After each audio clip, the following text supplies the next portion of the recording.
Вести на Канал 8. Добро вечер. Комисијата за урбанизам на општина Кучани разгледува нови сообраќајни решенија во централното градско подрачје. Беа дадени предлози критичните крстосници да се решат со кружни текови, како побезбеден начин на вкрстување на сообраќајниците.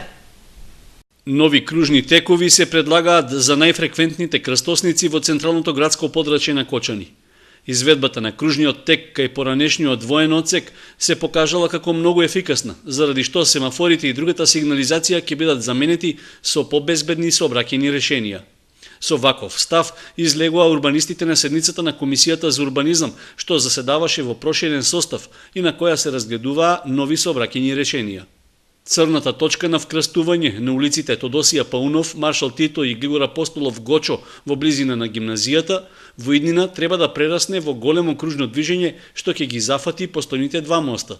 Вака приложениот технички изглед на таа крстосница, сметаме дека некои елементи откако луѓето ќе се прилагодат на широчината на кружното вкрстување, потоа на брзината на движењето на возилата низ таа крстосница, ќе дојдеме до едно пристојно решение кај што сите ќе се почитуваат, и пешаците и луѓето кои се движат со моторен сообраќај.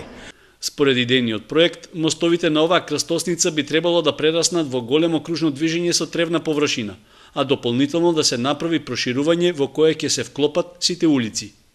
Освен на оваа крстосница, урбанистите предлагаат со две кружни движења да биде решено вкрстувањето на булеварот Тодосија Паунов со улиците Киро Кикенски и Македонска во близина на Агенцијата за вработување.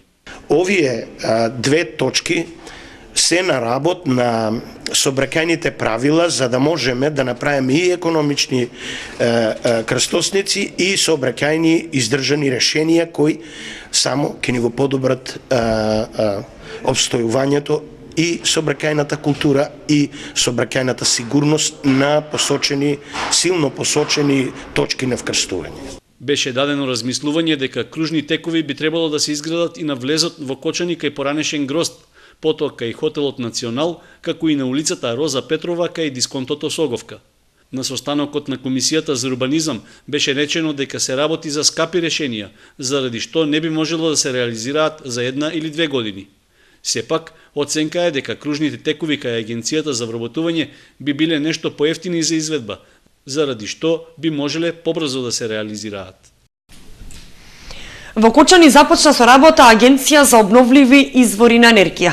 На граѓаните им се отвора можност за искористување на француски искуства за затоплување на објектите. А доколку идејата биде прифатена, сопственикот би инвестирал во погон за изработка на грејни елементи во Македонија. Агенција за обновливи извори на енергија започна да работи во Кочани. Нејзина цел е да се популаризира искористувањето на постојните природни ресурси за производство на електрична енергија, што потоа ќе се претвора во топлинска. Иако во Македонија се направени почетните чекори на тој план, од агенцијата Angelus Energy велат дека нивната технологија е базирана на долгогодишно искуство и практична работа во западноевропските земји. Има веќе 20 години у Франција. То ми е специјалитет. Јас сум специјалист по сите обновливи извори на енергија и со искуство над 15 години у Франција. И може да кажем и малку надвор од Франција. Собственикот на агенцијата Angelus Energy вели дека решил своето знаење да го донесе во Македонија и околниот балкански регион затоа што потекнува одовде, а во земјава имало големи потенцијали за искористување на обновливите извори на енергија.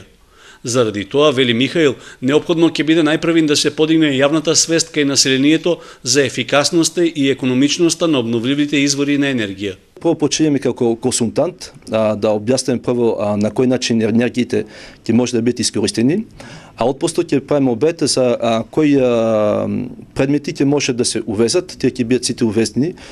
Ако има голем интерес, може чак дури и да се најде некоја прилика, алтернатива и производство да се прави и во Македонија.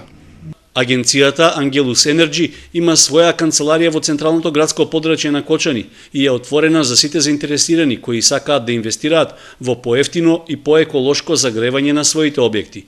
Во моментот се уште е огромен процентот на користење на фосилните горива, односно дрвата, нафтата и гасот, како и на електричната енергија за загревање на објектите за живење и работа, што според меѓународните протоколи и стандардите на Европската Унија придонесува за недозволиво ниво на загадување на животната средина.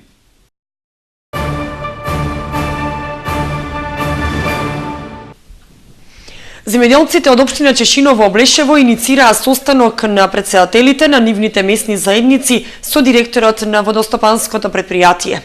Основното барање на средбата беше да се започне со расчистување на каналите за наводнување пред почетокот на сеидбата на оризот. На околу 1 месец пред почетокот на сеидбените активности на оризот, земјоделците од селата во општина Чешиново Облешево повторно бараат каналите за наводнување да се исчистат. Иницираа средба меѓу претседателите на местните заедници и директорот на водостопанство Брегалница, на која ги образложија своите барања, укажувајќи дека ако се задоцни во активноста, ќе доцни и стартот на сеидбата. Освен тоа, бараа одговор дали и кои земјоделски површини годинава наместо со ориз ќе бидат засејани со други култури. Знаеме ја состојбата со браната и да не бидеме ние комплетно ампутирани од целиот систем со ориз, да не оттргнат како овие години што беа. И второто питање беше за субвенциите. Значи од 2010-та, кој нема наплатено водна заедница, не може да ги земат. Ама тој рок е пробиен 2012-та. Сега луѓето се наоѓа затечени и прашаат зошто ги нема субвенциите, зошто не им се даде. Еве и површини сега директор најавува дека ќе одбива. Кои површини ќе ги одбива? Тие површини нема да бидат способни да ги сееме со други житни култури, бидејќи водата у сите површини имаме вода до колена. Толку немаме у сеидбата како сега што имаме вода. Рече дека он од вторник ќе пуште за 20 дена, може да си чисте, да бидат површините од водните и да може да се сее. Сорис, а како ќе биде? Натам ќе биде, ако ќе стигнат машините, тогава ќе бидеме сигурни дека ќе работат. Директорот на водостопанство Брегалница ги смируваше земјоделците со информацијата дека расчистувањето на каналите е веќе започнато и навремено ќе бидат опфатени полињата во атарите на сите села. Веќе нашите луѓе работат на терен, од понеделникот стартуваат сезонските работници, се чисти десниот магистрални канал на повеќе места, луѓето се веќе на терен, се работи. Чим се заврши чистењето на десниот магистрални канал, ќе почне да се санира деталната каналска мрежа. Значи, каналетките, каде што постојат, ќе се санираат, ќе се крпат, ќе се донесат нови каналетки, ќе се стават. Машините ќе почнат да работат од понеделник, вторник, среда, сега во зависност како ќе ги донесат избидувачот, како ќе ги донесе машините, ќе стартуваме и наредната недела, значи, очекуваме дека рок за 3 до 4 недели полето ќе биде исчистено, ќе биде средена целата мрежа за наводнување и одводнување, и дека во оптималниот рок, негде средината на месец април, ќе почне со засејување на оризовата култура. Беличев рече дека во моментов во браната Калиманци има акумулирано 56 милиони метри кубни вода, а дополнително ќе се одлучува за тоа кои полиња годинава нема да се сеат со ориз. Податоците за ова ќе бидат познати за околу една недела, за што земјоделците навремено ќе бидат известени. Најмладата оперирана пациентка од рак на дојка во Македонија има само 18 години. Бројката на заболени се зголемува. Старосната граница опаѓа. Сдруженијето за борба против рак борка за секој нов ден со едукативни предавања во Кочани. На светско ниво, ракот на дојка е најчест рак кај жените, афектирајќи околу 10% од женската популација. Покрај напорите што се прават за да се постигне рана детекција и ефективен третман, околу 20% од заболените умираат од оваа болест. Ракот на дојката е втора причина за смрт од малигните заболувања кај жените. Во последните години позагрижувачко е што старосната граница на заболени жени се намалува. Најмладата оперирана пациентка од Македонија од овој вид карцином има само 18 години, а статистичките податоци говорат дека секоја 8 жена заболува од рак на дојка. Сдруженијето за борба против рак борка за секој нов ден во рамките на кампањата за подигнување на свеста кај населението за карциномот на дојка Розов Карван 2014 со едукативни предавања и во Кочани, со цел развивање на свеста кај жените во врска со оваа болест и укажување да не се чека последниот воз за да се отиде на контрола.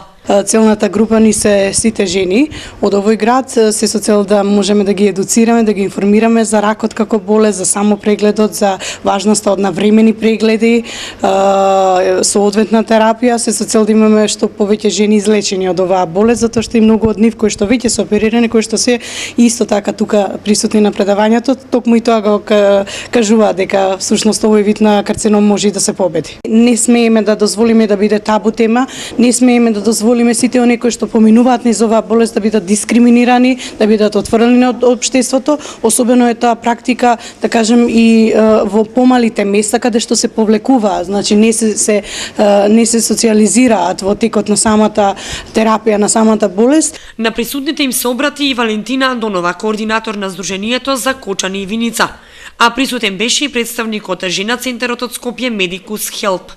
Предавањето го одржа доктор Елизавета Бабушку, специјалист по радиологија, радиодиагностичар, субспецијалист по гинеколошка и мама диагностика од приватната општа болница Ремедика. За жал, бројот на заболени од карцином на дојка е во извонреден пораст. Се повеќе се појавува карцином на дојка во помлада возраст, значи она што важеше дека пикот на појава е меѓу 5-та и 6-та деценија, веќе е поместен се повеќе кон помладата возраст, така да ние почнуваме и ги советуваме жените дека негде од 30-та година мора да почнат со редовни прегледи на ултразвук, негде веќе од 35-та година треба да се почне и со мамографски прегледи.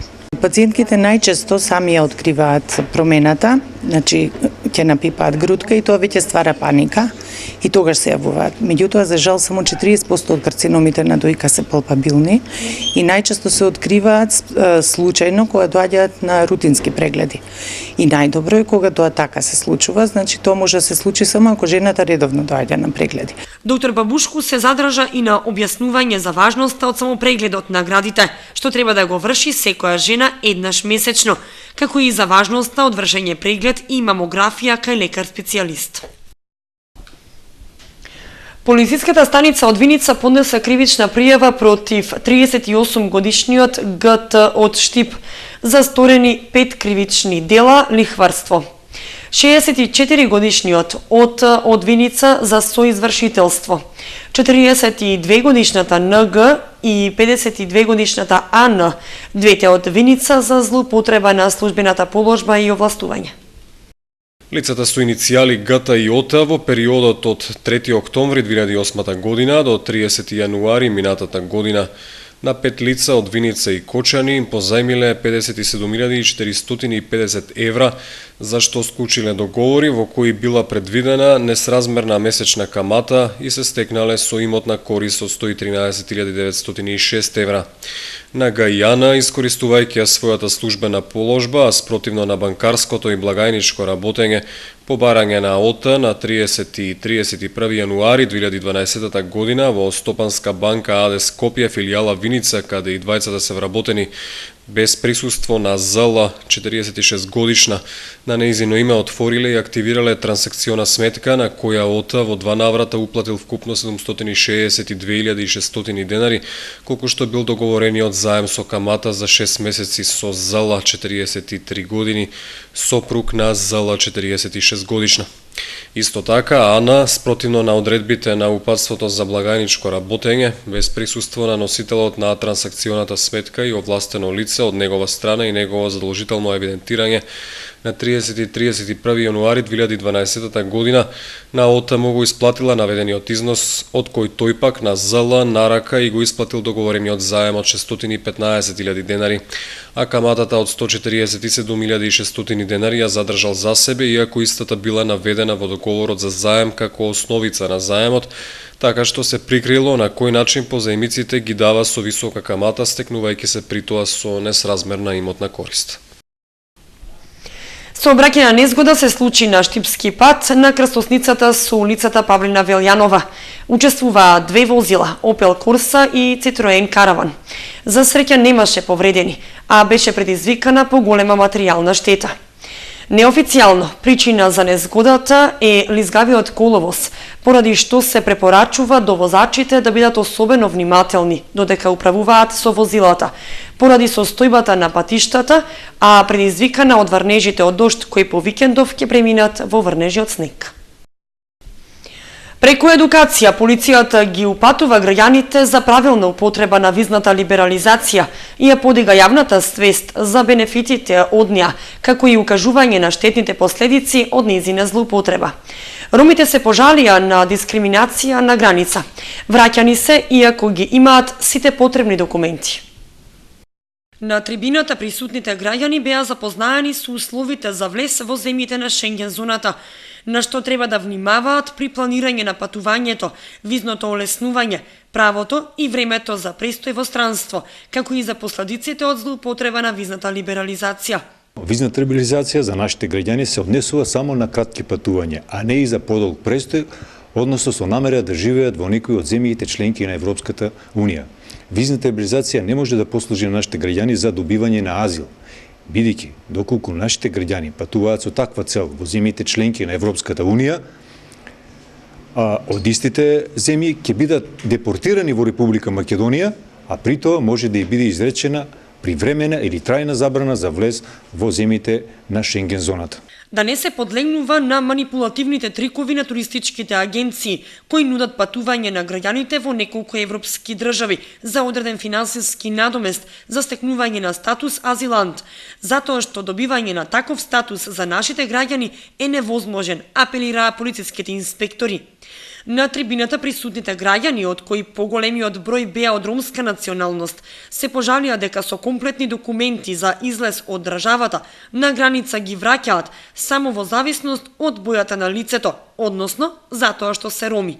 Полицијата на тоа со одговор. Има, и од нашата општина кои патуваат со таа намера да бараат азил во земјите членки на Европската Унија, меѓутоа истите биваат депортирани за Република Македонија. Има, наши граѓани кои се враќаат од гранични премиери, меѓутоа тоа со одредени причини, односно не ги исполнуваат сите услови за да излезат од Република Македонија. Присутните беа информирани и со измените и дополнувањата на законската регулатива, а полицијата со апел до граѓаните придобивките од визната либерализација целосно да ги почитуваат со цел полесно да патуваат во земјите од Шенген зоната и користење на бенефитите од истата.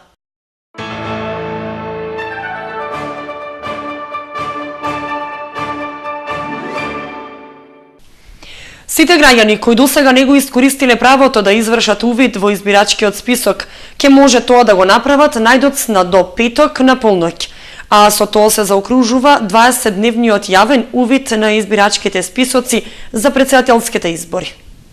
Од 1 февруари, кога беше направен пресек на избирачкиот список, досега околу 2000 граѓани извршиле увид заради запишување поради стекнување полнолетство, промена на адреса и место на живење, информираше Снежана Хаджипаунова, раководител на подрачната единица на Министерството за правда во Кочани.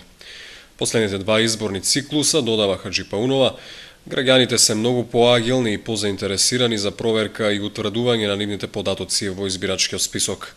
Голем дел од избирачите можноста за јавен увид во списоците досега искористиле преку веб страницата на Државната изборна комисија, додека до комисијата преку дипломатско-конзуларните представништва се поднесуваат барањата од македонските државјани кои живеат или се со престој во европските земји.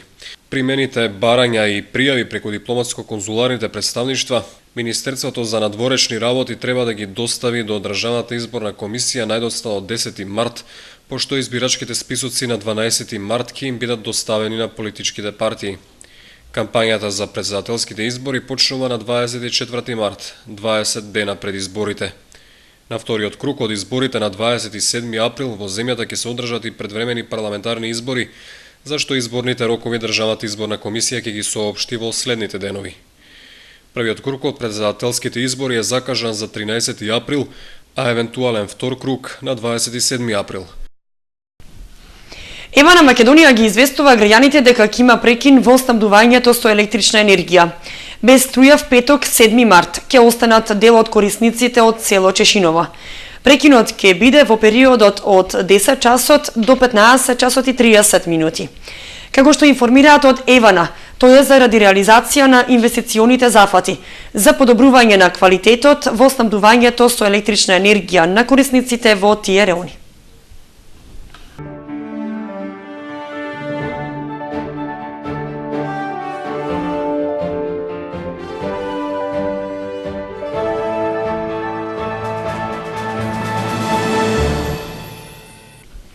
Следуваат информациите од спортот. Голем интерес за тренирање реален аикидо по еден месец од формирањето на клубот. На еден од тренинзите гостуваа и познати аикидо мајстори од Скопје. По еден месец од отворањето на клубот за реален аикидо во Кочани, оттаму се пофалија со голем интерес од страна на граѓаните. По тој повод гостуваа искусни инструктори од Скопје, кои одржаа заеднички тренинг во спортската сала во Основното училиште Никола Карев. Тие практично го донеле аикидото во Македонија. Моментално имаме околу 50 на членови активни кои што се веќе наблезени во аикидото во самоодбраната, кои што ги практикуваат техниките за самоодбрана. Денес на отприлика месец време од постоењето во Кочани на овој клуб имаме чест да ни бидат гости членовите на Маруи клубот, како и основачите на Маруи клубот од Скопје. Тие се првите луѓе кои што го донасаат аикидото, реалното аикидо во Скопје. Од нив потекнуваат сите клубови. Заинтересираноста во Скопје е голема. Значи постои аикидото веќе постои 20 на години. Има голема заинтересираност и застапеност во сите делови од Скопје.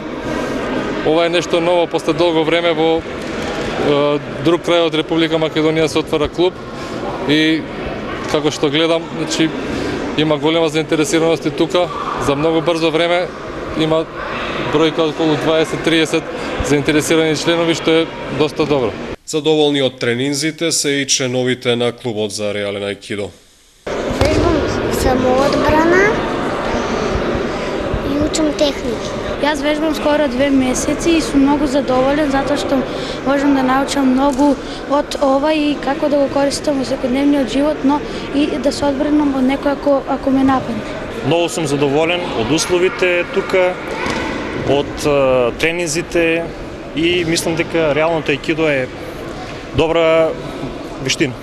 Паралелно со реален аикидо во спортската сала во Основното училиште Никола Карев се одвиваат и тренинзите по кардиофитнес.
Тоа беше се што ви подготвивме за вестите на Канал 8. Ви благодариме што бевте со нас.